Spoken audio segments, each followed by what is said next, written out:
Mais quand on prend du temps pour soi-disant émettre la bonne décision, cet immobilisme a un coût, un surcoût.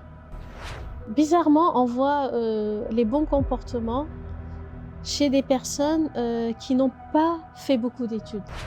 Il y a des gens qui parlent de chasseurs de tête. Ce capital humain, après l'avoir recruté, il faut le former, il faut l'accompagner.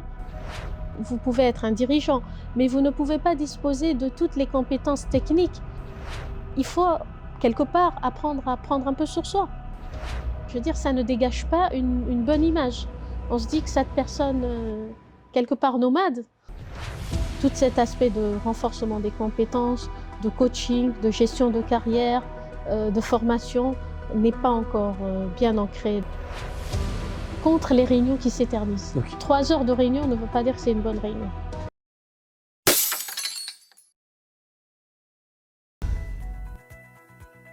Bonjour, bienvenue dans Yanni Podcast.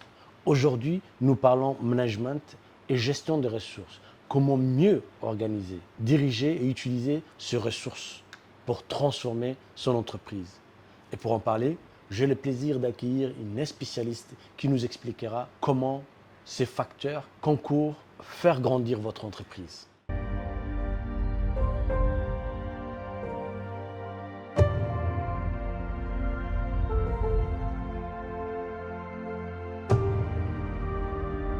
Nahed Rassamoti du cabinet Wali Okan Consulting, ma réalité d'entrepreneur, approche, analyse, action. Bonjour Nahed, Bonjour. Merci d'accepter notre invitation. Et comme tu vois, on se trouve au cœur du clé, là où on accompagne les jeunes entrepreneurs. Ça s'y prête pour notre podcast aujourd'hui. Et on va parler tout au long de notre discussion le management, la gestion des ressources humaines ou tout simplement comment gérer les ressources. Donc ma première question, c'est comment on peut comprendre la direction et la cohérence globale d'une entreprise. Si je suis un entrepreneur, qu'est-ce qu'il me faut déjà de comprendre la direction et la cohérence globale d'une entreprise? Bonjour Mahmoud, merci de m'avoir invité à ce podcast. Je crois que tout d'abord, il faudrait que l'entreprise ait une vision qui soit bien définie, bien claire, et suite à laquelle elle peut mettre un certain nombre d'éléments en place, c'est-à-dire déployer les ressources humaines nécessaires, les compétences clés, la trésorerie nécessaire, la stratégie qui est bien définie, coacher aussi les managers, renforcer leurs compétences. Donc tout ceci va dans le sens d'une vision claire de l'entreprise. C'est comme ça que je vois la chose. Ok, je suis un jeune entrepreneur qui commence. J'ai une idée de créer une entreprise. Qu'est-ce qu'il me faut? Comment je peux me gérer moi-même pour pouvoir comprendre comment mon idée doit être transformée et quelles sont les étapes que je dois faire? D'accord. Donc moi, je crois, à mon sens, qu'il faut faire déjà avant tout business que l'on voudrait développer, mener ce qu'on appelle des études de faisabilité, essayer d'étudier le marché, de voir si ce projet est porteur, si ce projet peut être fructifié et générer des revenus. Aujourd'hui, on ne peut pas se lancer comme ça et dire voilà, j'ai vu X ou Y faire ce projet, je vais suivre le mouvement. Non, il faudrait avoir bien sûr une idée claire de ce à quoi vous voulez aboutir. Et je crois que l'étude de faisabilité est l'étape nécessaire. Ensuite, bien évidemment, il y a le financement, faire un besoin en fonds de roulement, étudier le cash qui est nécessaire pour faire fructifier son business, ou même le lancement même du business, avant même de le fructifier, lancer son business et garder une trésorerie quand même qui est là. Le véritable problème que l'on rencontre aujourd'hui avec les jeunes entrepreneurs, c'est qu'il y a confusion entre chiffre d'affaires et profit généré. Quand il y a un chiffre d'affaires, il y a bien évidemment des coûts, des charges directes ou indirectes qui viennent se déduire du chiffre d'affaires. Et donc, les gens ont plus tendance à comprendre que chiffre d'affaires, c'est de la trésorerie qui est disponible. Et arrivé donc à échéance 2 mois, 3 mois, ils sont face à une pénurie de cash. Et là, il faudrait revoir les choses. Il y a des salaires qui ne sont pas payés, quelques difficultés pour être approvisionné en matières premières. Vous voyez, donc il faut quand même avoir, c'est pour ça que je disais que la vision est très importante. Qu'est-ce qui est du ressort des dépenses? Qu'est-ce qui est du ressort de faire réinjecter ce qui a été généré par le business dans le business en soi pour pouvoir bien sûr se développer. Donc je ne sais pas si je réponds à ta question. Est-ce que votre cabinet intervient dans quel domaine exactement et à quel moment et comment vous aidez, en fait le cabinet, quand je dis vous, c'est le cabinet, comment vous aidez aux entrepreneurs et aux entreprises qui viennent vers vous?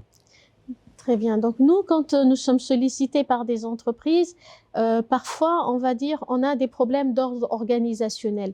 On développe, par exemple, je prends un exemple, les manuels de procédure qui permettent quelque part de dicter ce que les collaborateurs doivent faire et dans quel sens, pour avoir un cadre de référence qui est quand même bien structuré.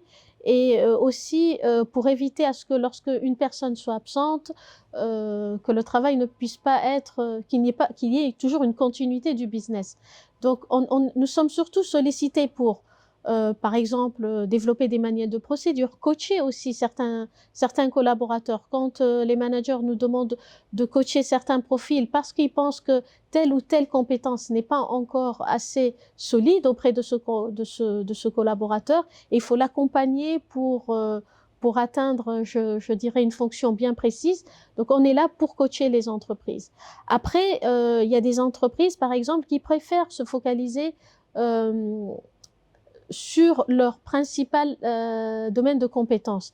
Et donc, tout ce qui est fonction support autour, par exemple, le traitement de la paye, la gestion des effectifs, ils préfèrent externaliser cette partie auprès d'un cabinet et eux se consacrer principalement à leur domaine de spécialisation.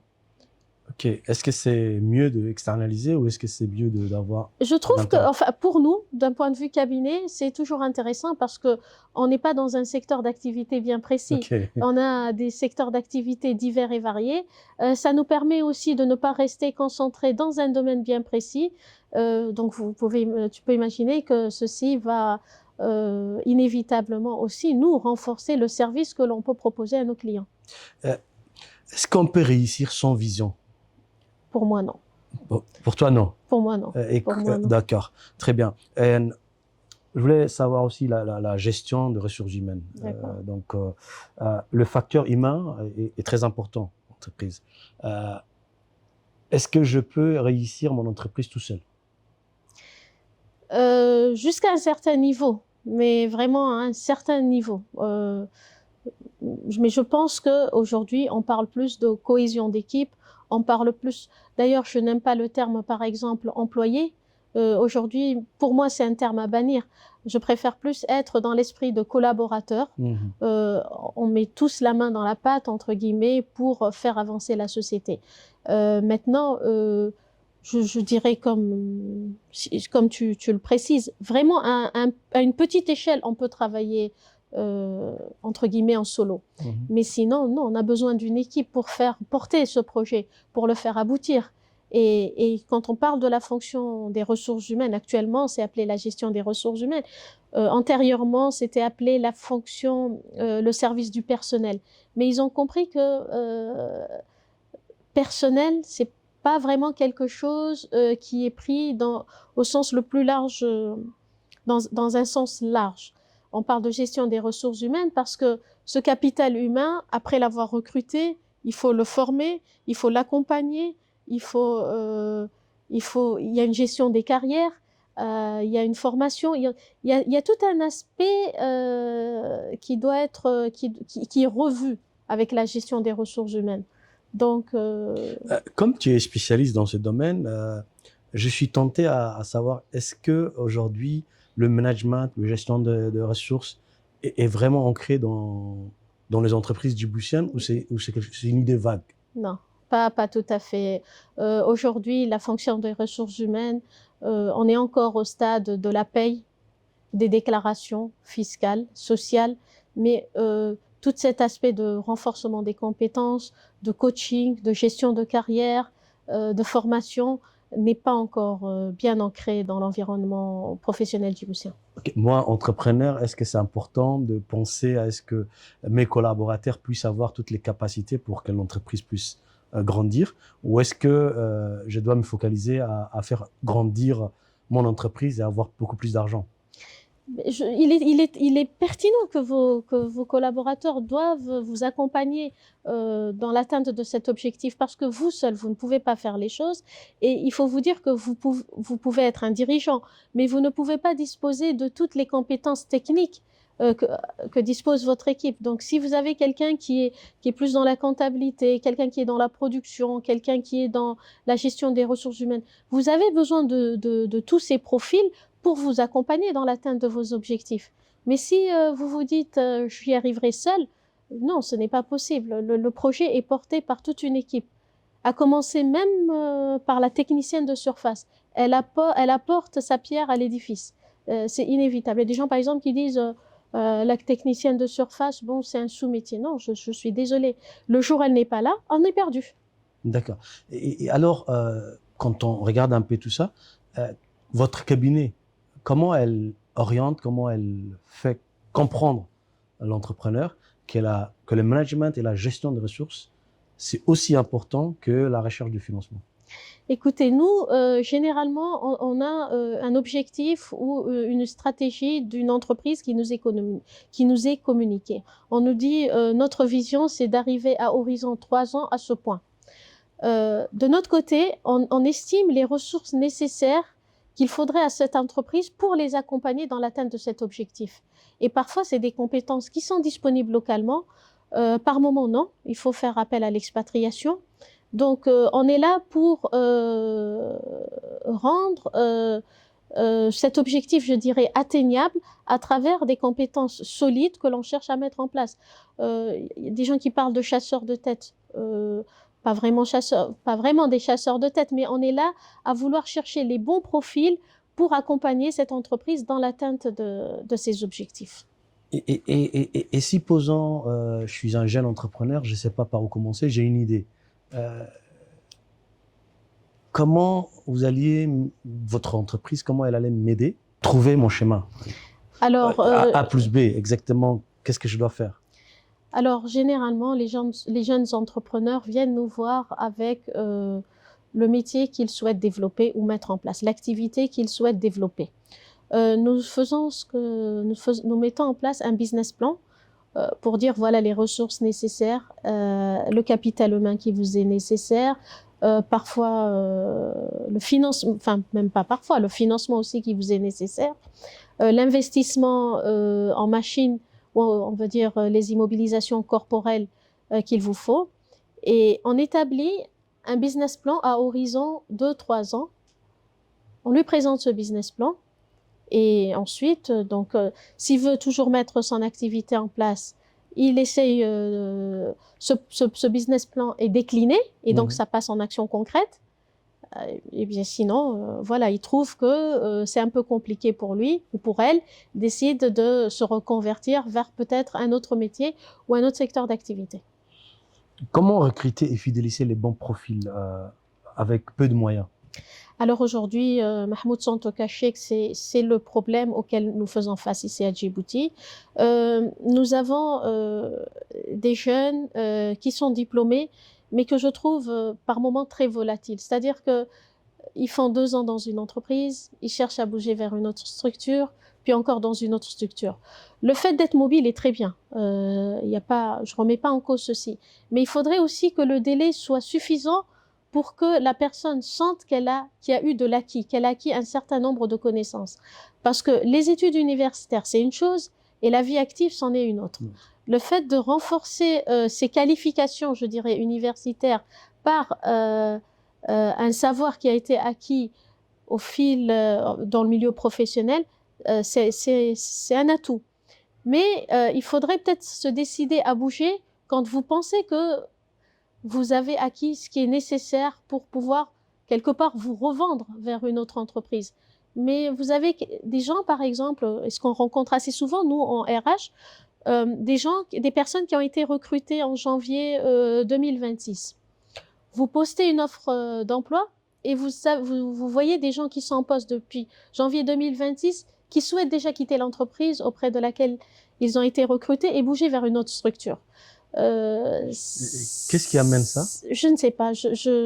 Les gens veulent bouger, ils sont lassés, les jeunes sont de plus en plus lassés. Peut-être que je ne me retrouve pas dans cette structure, mais il faut quelque part apprendre à prendre un peu sur soi.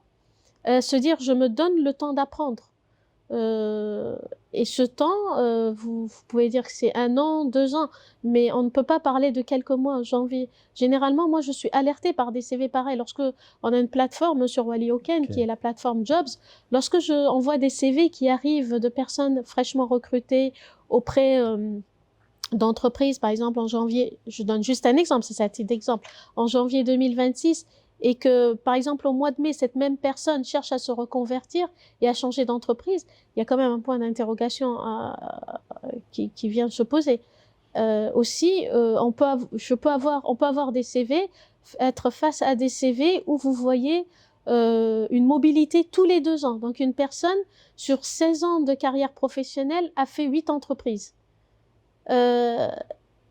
Quand nous, on les fait passer en entretien, on est un peu sceptique. On se dit, est-ce que cette personne va rester longtemps ou pas? Je veux dire, ça ne dégage pas une bonne image. On se dit que cette personne, quelque part nomade, dans sa vie professionnelle.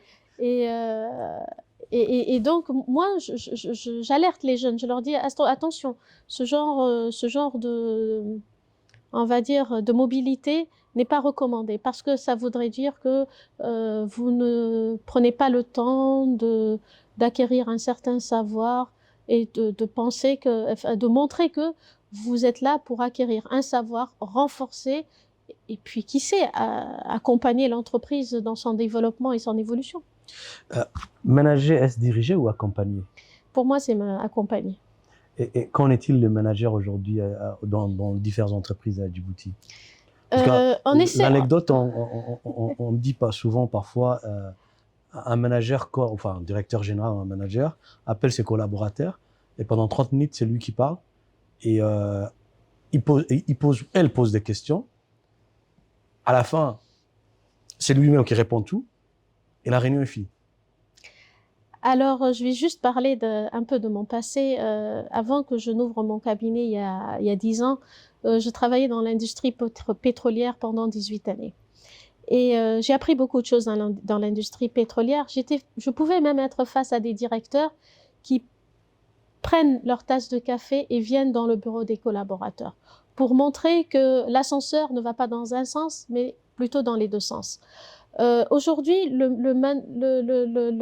manager, le dirigeant, le chef d'entreprise ne peut pas disposer de tous les éléments de sa stratégie. Il sait ce à quoi il veut aboutir, il sait comment il veut faire développer son activité, mais ensuite, il faut les hommes et les femmes qui puissent l'accompagner dans cette évolution et ce développement. Donc pour cela, il faut qu'il y ait un travail d'équipe, il faut qu'il y ait une cohésion, il faut qu'il y ait une communication. Il faut aussi apprendre à vouloir prendre des idées des autres. Par exemple, si je prends quelqu'un qui est dans les opérations, dans la production, je ne peux pas, moi, de mon bureau de directeur général, me dire que je connais mieux le travail que le directeur, par exemple, des opérations. Il est dans son domaine.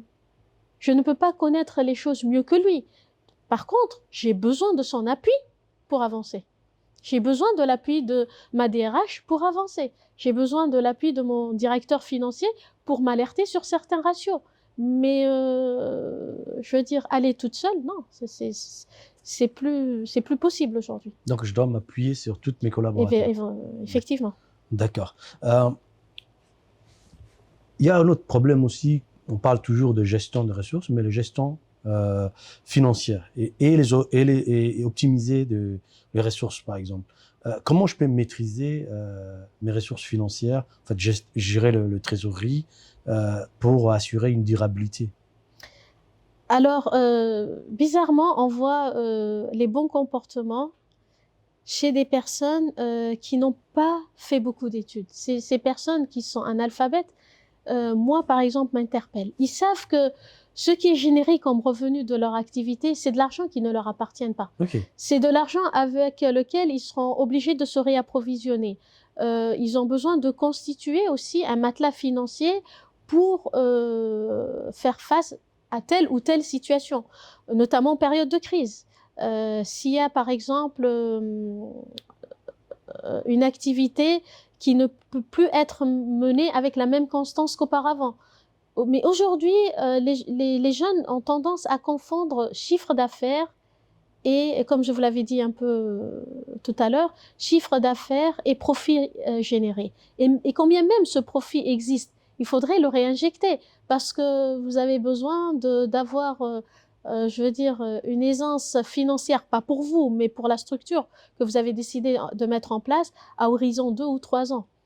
Vous avez mis en place des machines, ces machines seront amorties, il faudra les remplacer par d'autres machines. Arrivé au moment où vous voulez faire des investissements corporels, comment vous allez faire si vous n'avez pas pensé à garder de l'argent quelque part de côté? Mais être dans la logique où tout ce que je gagne, je le dépense, inévitablement, vous allez droit au mur. Est-ce qu'on ne confond pas la poche et la trésorerie de Exact. l'entreprise? Ici, je dirais que c'est de plus en plus fréquent. C'est de plus en plus fréquent. Et dans cette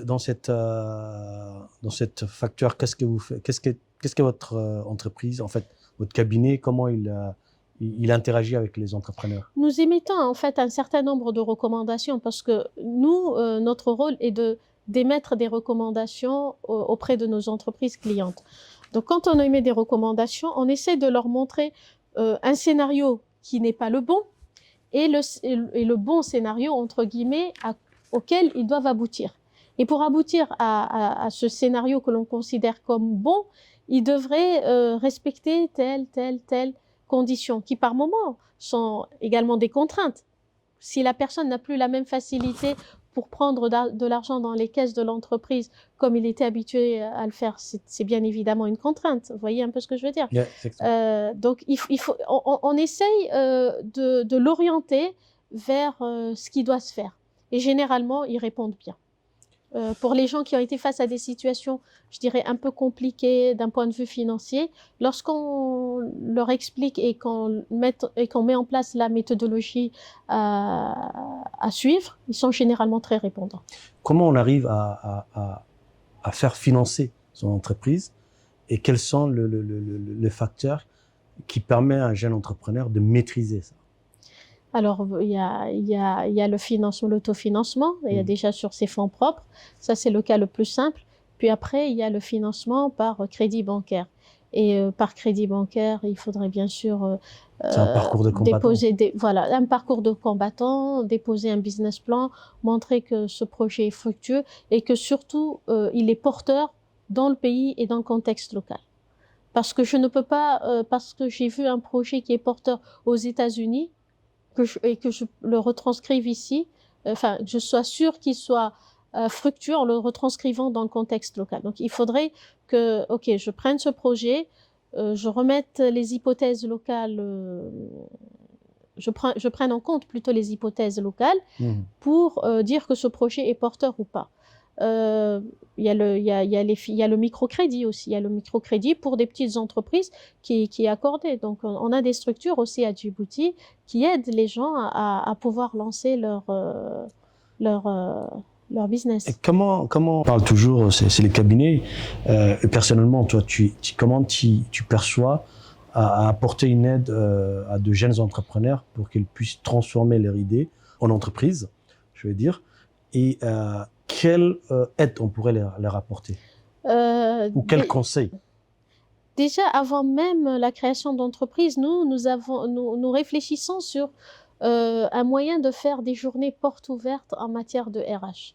De dire aux personnes comment elles pourraient postuler pour un emploi, celles qui voudraient se concentrer dans le domaine de l'entrepreneuriat. Donc, consacrer une journée porte ouverte à ces différentes facettes des RH.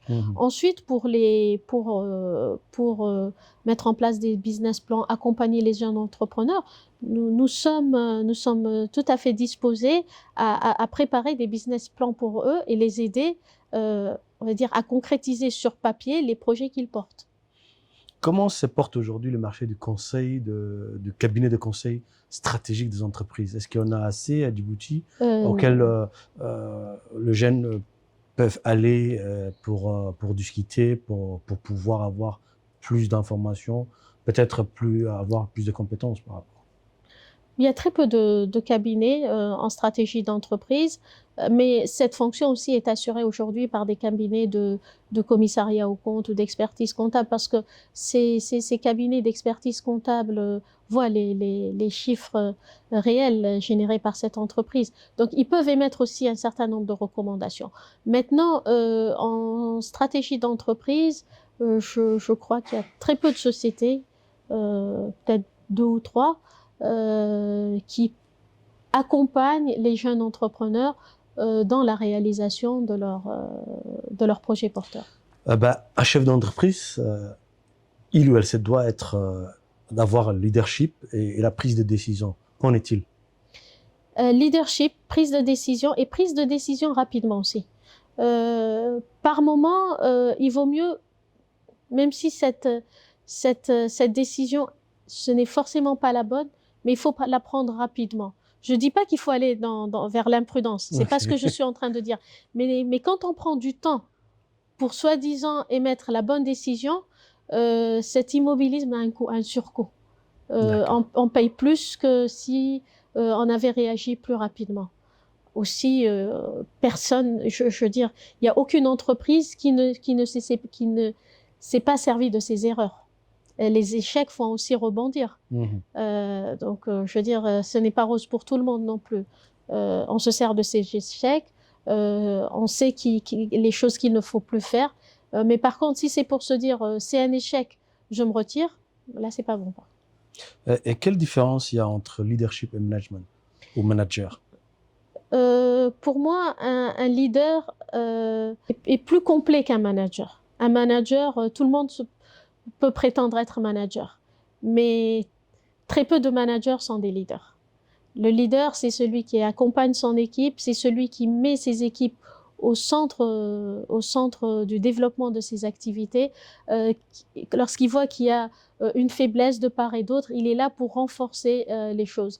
Un manager, vous savez que on apprend même il y a même des formations qui sont intitulées comment être manager ou comment renforcer les compétences d'un manager. Être leader, c'est complètement différent. D'accord. Est-ce qu'un entrepreneur doit ou peut accepter qu'un collaborateur puisse gagner plus que lui en matière de salaire, par exemple? Écoutez, pour ma part des choses, c'est pas un point qui ne me dérange. Parce que si vous êtes un chef d'entreprise, ça suppose que vous êtes actionnaire dans votre entité. Ce profil que vous avez, si c'est un profil que l'on appelle, nous, dans le jargon des RH, un HP, qui est haut potentiel, high potential, je sais que je vais pas le trouver ailleurs, je vais pas le trouver, c'est pas un profil commun. Je sais que j'ai mis du temps pour avoir ce profil. Et donc, ça ne me dérange pas qu'il soit payé plus que moi. Pourquoi? D'accord. Pour une entreprise, pour qu'elle soit vraiment une entreprise, elle a besoin de quoi? En matière de ressources humaines, en matière de gestion, elle a besoin de quoi? En matière de ressources humaines, être très, très près de son équipe. Et si on est très près de son équipe, on connaît quels sont les points à renforcer, comment on doit avancer. Il faut aussi une rigueur dans ces chiffres, une constance. Et bien sûr, au-delà de tout ça, il faut une vision. Et juste pour un peu revenir dans nos entreprises, est-ce qu'il y a des entreprises qui ne font pas de réunions, par exemple? Écoutez, Mahmoud, moi, je suis, par exemple, contre les réunions qui s'éternisent. Okay. 3 heures de réunion ne veut pas dire que c'est une bonne réunion. Aller en salle de réunion... En moyenne, c'est quoi alors? Qu'est-ce qu'il faut faire? Je sais pas, ça peut être du 45 minutes, ça peut être... Mais s'éterniser faire une réunion de 3 heures, ça veut dire qu'au quotidien, je ne gère pas mon activité. J'attends que la réunion hebdomadaire puisse se faire pour réunir tous mes collaborateurs autour de moi.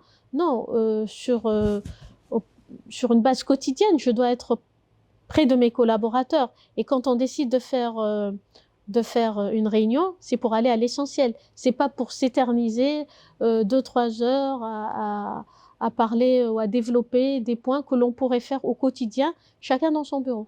Pour une entreprise, le management, c'est quoi?